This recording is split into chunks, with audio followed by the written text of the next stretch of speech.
Land క్రూజర్లు import కేసులో ED ఎంక్వైరీని స్వాగతిస్తున్నామని అన్నారు కేంద్ర మంత్రి బండి సంజయ్. కార్లు అమ్మిన వారితో పాటుగా కొనుగోలు చేసిన వారిపైనే కేసులు పెట్టాలన్నారు. దేశ ఖజానాకు నష్టం కలిగించిన వారిపై సీరియస్ యాక్షన్ తీసుకోవాలని అన్నారు బండి సంజయ్.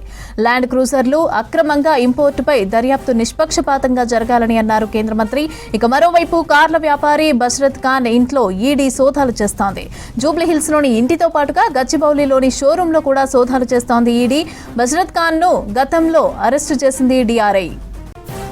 ల్యాండ్ క్రూజర్లు ఇంపోర్టు కేసులో ఈడీ ఎంక్వైరీని స్వాగతిస్తున్నామని అన్నారు కేంద్ర మంత్రి బండి సంజయ్. కార్లు అమ్మిన వారితో పాటు కొనుగోలు చేసిన వారిపైనే కేసులు పెట్టాలన్నారు. దేశ ఖజానాకు నష్టం కలిగించిన వారిపై సీరియస్ యాక్షన్ తీసుకోవాలని అన్నారు బండి సంజయ్.